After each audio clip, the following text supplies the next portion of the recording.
안녕하세요. 보다 많은 이들이 인문학의 가치를 알아주길 바라는 르네상스 랩소디입니다. 오늘은 로마인 이야기 8권 위기와 극복에 담긴 내용을 다룰 텐데요. 기록과 기억의 차이는 무엇인지 생소한 황제들의 에피소드와 함께 생각해 보겠습니다. 그럼 시작할게요. 1397년 5월 15일 지금의 종로구 창성동에서 태어나 1450년 9월 9일에 사망한 조선시대 사람을 아시나요? 모르신다면 혹시 세종대왕은 아시나요? 모르면 간첩이죠. 이것이 바로 기록과 기억의 차이입니다. 우리는 오늘 기준으로 충청북도 제천시의 인구가 몇 명인지 몰라도 기록을 보면 간단히 파악할 수 있습니다. 그러나 기록을 보지 않더라도 시냅스의 자극과 뉴런의 움직임만으로 우리 뇌 속에 저장된 기억이 나타나기도 합니다. 왜 그럴까요? 정보를 넘어서는 강렬한 무언가가 있기 때문이죠. 역사도 마찬가지입니다. 우리의 기억 속에 저장된 인물이 있는 반면에 기록을 봐야만 접할 수 있는 인물도 있습니다. 갈바, 오토, 비텔리우스 들어보셨나요? 저 같은 경우엔 로마인 이야기를 읽지 않았다면 평생 접하지도 못할 이름이 아니었을까 생각합니다. 그렇다면 이들의 이름이 왜 생소할까요? 물론 유명하다는 것이 훌륭함을 증명하지 않고 뛰어난 한 명의 천재보다 무명의 다수 조력자들이 역사를 이끌어온 주인공이라 생각하지만 책을 리뷰해야 하는 입장에서 갈바, 오토, 비텔리우스가 왜 우리의 기억 속에 저장되지 않고 기록을 봐야만 알 수 있는지 질문을 던져보고 싶습니다. 저자의 서술을 먼저 읽어볼게요. 평범한 자질을 가진 사람은 본능적으로 자기보다 뛰어난 자질을 가진 사람을 피하는 법이다. 평범한 사람은 자신에게 없는 재능이나 자질을 가진 사람을 받아들여 자신의 입장을 강화할 생각을 하지 못한다. 하기야 그런 생각을 할 수 있다면 평범한 사람도 아니겠지만 이리하여 갈바는 또다시 인사에 실패했다. 서기 68년 6월 9일 네로 황제가 죽음을 맞이합니다. 이에 원로원은 에스파냐 주둔군이 황제로 옹립한 갈바를 재빠르게 제1인자로 인정하면서 사태를 수습하려 하죠. 근데 여기서 갈바는 한 가지 실수를 저지릅니다. 당시 갈바가 머물렀던 이베리아 반도에서 로마까지는 100길로 5일, 육로를 이용하면 한 달이면 올 수 있었습니다. 그런데 갈바는 서둘러 로마에 당도하지 않고 3달이라는 시간을 허비하면서 수도를 비워두죠. 최대한 빨리 복귀하여 뒤숭숭한 분위기를 추스려야 하는데 느긋하게 주변 도시들을 여행하며 수도 로마에 다다릅니다. 시민들의 마음이 어땠을까요? 어이가 없었겠죠. 더군다나 인사정책의 반복적인 실패와 더불어 군인들이 기대하는 일상적인 전통도 계승하지 않으니 황제로서 수명이 짧을 수밖에 없었습니다. 책을 읽어볼게요. 로마가 제정으로 바뀐 뒤 황제가 새로 즉위하거나 나라에 경사스러운 일이 생기면 수도의 평민이나 속주의 군단병들에게 보너스를 나누어주는 관습이 생겼다. 기쁨을 함께 나눈다는 것은 겉으로 내세운 명분이고 실제로는 민심을 장악하기 위한 방책이었던 것은 말할 나위도 없다. 1인당 보너스는 군단병 연봉의 3분의 1 정도였다. 재정의 창시자인 아우구스투스는 물론이고 철저한 긴축 재정을 실시한 티베리우스조차 이 인기 정책을 채택했다. 필요악이라고 해도 좋지만 이것이 로마 황제가 해야 할 일이었다. 그런데 갈바는 병사들에게 보너스를 주지 않았다. 병사는 돈으로 사는 사람이 아니라 스스로 지원한 사람이라는 게 이유였다. 물론 틀린 말은 아니다. 아니 그것은 정론이다. 그러나 정치는 정론만으로 할 수 없다. 타키투스는 갈바를 단 한 줄로 처리하고 있다. 좋은 자질을 타고났다기보다 나쁜 자질이 전혀 없었던 데 불과한 요컨대 평범한 인물이었다. 2000호 리더로스의 자질이 없던 갈바는 69년 1월 15일 황제 재위 6개월 만에 살해당합니다. 그리고 즉시 오토가 황제 자리에 오르죠. 그런데 오늘날에 비해 정보의 전달 속도가 현격히 느렸던 탓에 일이 꼬이기 시작합니다. 갈바 황제를 탐탁하게 여기지 않았던 게르마니아 군단이 자신의 신참 사령관 비텔리우스를 황제로 옹립하기로 결의합니다. 그 시점은 1월 2일 갈바 황제가 살해당하기 13일 전이었습니다. 그러면서 대규모 군사 행동에 돌입하죠. 분명 오토는 1월 15일에 황제의 자리에 오르자마자 제국 전역에 소식을 알렸을 겁니다. 하지만 변방까지 정보가 도달하는 데에는 최소 열흘이 걸렸던 터라 게르마니아 군단에게 오토 황제의 등극 소식이 전해진 시기는 1월 말이었을 테고 이 시점에 게르마니아 군단은 이미 군대를 이동시키는 중이었기에 결단의 순간이 찾아옵니다. 갈바 황제가 죽고 오토가 새로 황제에 올랐으니 멈출 것이냐 아니면 계속 진군할 것이냐.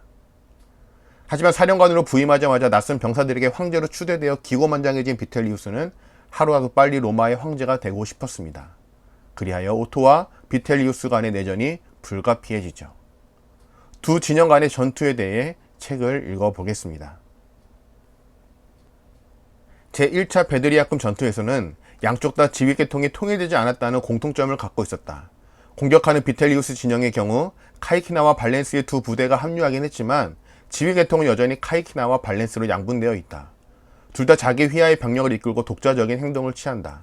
그리고 총사령관 비텔리우스는 전쟁터에 오지도 않았을 뿐더러 아직도 갈리아에서 병사를 모집하는 중이었다. 수비하는 오토 진영도 지휘계통을 통일하는 것은 꿈같은 이야기였다. 전쟁터에서 총지휘를 맡아야 할 오토 황제는 장병들을 포강 북쪽 연안으로 보내놓고 자신은 남쪽 연안의 브릭셀룸에서 결과를 기다리기로 했다. 브릭셀룸은 포강의 면에 있는 마을로 베드리아쿰 전쟁터와 20km 떨어진 곳이었다. 강이 없고 육지로 이어져 있다 해도 총사령관이 20km나 후방에 있는 것은 말이 안 된다. 전투 지휘에 서둘렀던 아우구스투스도 이런 짓은 하지 않았다. 오토와 비텔리우스 두 명이 보여주는 비겁한 리더십이 느껴지시나요? 군대를 지휘해야 할 사령관이 뒤로 물러나 있으니 내실 있는 전투가 벌어질 수 없었습니다. 전략도 전술도 부재했고 뒤죽박죽 오합지졸의 향연일 뿐이었죠. 서술의 대가라고 할 수 있는 로마의 타키투스조차 명쾌하고 생생하게 현장을 담아내지 못해 현대 연구자들은 이 전투에 대한 정보가 부족하다고 합니다. 90년대 초등학교 운동장에서 벌어진 축구 경기와 같다고 할까요? 포메이션 없이 공이 있는 곳이면 모두가 몰려가는 진풍경, 해설위원도 포기할 수밖에 없죠. 하지만 개싸움에도 승자는 있었습니다. 바로 게르마니아 군단의 사령관 비텔리우스. 이에 오토는 전투에서 패배하자 스스로 목숨을 끊고 비텔리우스와 황제 자리를 계승합니다. 그렇다면 비텔리우스는 황제로서 좋은 면모를 보여주었을까요? 안타깝게도 그는 같은 로마 시민이었던 오토 휘하의 백인 대장들을 모조리 처형하며 증오의 감정을 심어놓습니다. 그의 철학을 엿볼 수 있는 일화를 하나 소개할게요. 책을 읽어보겠습니다. 로마 황제에 대한 비텔리우스의 인식을 의심하지 않을 수 없는 일이 또 하나 있다. 군량이 한겨울에 강행군을 해야 하는 병사들에게 짐이 된다는 이유로 군량을 현지에서 조달하도록 허락한 것이다. 3만 대군이 이동하면서 필요한 군량을 현지에서 조달하면 그 지역은 어떻게 되겠는가? 이들이 지나는 길목에 있는 오늘날의 프랑스나 스위스 주민들은 아군이 아니라 적군이 통과했을 때와 같은 곤욕을 치렀다. 비용을 아까워한 비텔리우스가 돈을 주고 식량을 조달하는 게 아니라 강제로 빼앗았기 때문이다. 역사가 타키투스가 말했듯이 이것도 제국에 대한 갈리아 숙주민의 충성심이 흔들린 원인 가운데 하나가 되었다. 카이사르는 정복한 뒤 로마에 편입시킬 작정인 지역을 제패하러 갈 경우 군량을 현지에서 조달하는 것은 피하고 어쩔 수 없는 경우에는 돈을 주고 구입했다. 카이사르의 이런 방식은 로마 제국의 전통이 된 지 오래다. 천박한 생각은 나중에 실질적인 피해를 끼치니까 곤란하다. 타인에 대한 배려가 몸에 배지 않는 자가 좋은 리더십을 발휘할 수 있었을까요? 임시방편으로 연명할 수는 있지만 오래도록 사람들의 마음을 살 수 없습니다. 갈바, 오토, 비텔리우스가 우리들의 기억 속에 각인되지 않은 결정적인 이유이기도 하고요. 기록을 봐야만 만날 수 있는 인물, 이렇게 로마는 기억되지 않는 사람들로 인해 위기를 맞이합니다. 비텔리우스마저 8개월 만에 살해당하며 카이사르가 청사진을 그리고 아우구스투스가 구축하고 티베리우스가 반석으로 만든 로마 제국이 삐그덕거리죠. 이 시기를 묘사한 역사가 타키투스의 글을 소개합니다. 내가 이제부터 서술하고자 하는 것은 로마 제국에는 고뇌와 비탄으로 가득 찬 시대의 이야기다. 적과의 참혹한 전쟁, 동포들 사이의 불화와 반목, 속주민의 반란이 되풀이되었고 본국의 평화조차도 많은 피를 흘린 뒤에야 겨우 확보할 수 있었다. 황제가 넷이나 죽고 로마 시민끼리 전투를 벌인 것도 3차례나 된다. 제국 동방에서 벌어진 전쟁은 로마의 바람직한 결과를 끝낼 수 있었지만 제국 서방에서는 그렇게 되지 않았다. 게다가 본국 이탈리아도 잇따라 일어나는 재해에 시달렸다. 캄파냐 지방의 풍요로운 도시들은 매몰되고 수도 로마에서는 대화재가 일어나고 유서 깊은 신전들은 파괴되고 카피토리노 언덕에 서 있는 최고시 유피테르의 신전까지 같은 로마인의 손에 불타버렸다. 신들에게 바치는 제사는 소홀히 하고 거리낌 없이 간통을 저지르고 바다에는 불쌍한 자들을 추방지로 실어 나르는 배가 넘쳐 흐르고 암초는 이런 희생자들의 피로 물들었다. 수도 로마에서 자행되는 극악무도한 행위는 제국의 다른 어느 곳보다도 무시무시했다. 고귀한 신분도 재물도 공적도 공직을 거부하는 것조차도 죄로 간주되었다. 노예들은 돈에 매수되어 오랫동안 모셔온 주인을 배반하고 해방 노예는 옛 주인에게 반항하고 적이 없었던 사람들조차 친구 때문에 파멸당했다.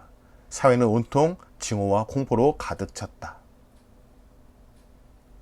혼란스러운 로마의 실상, 과연 로마의 운명은 어떻게 흘러갔을까요?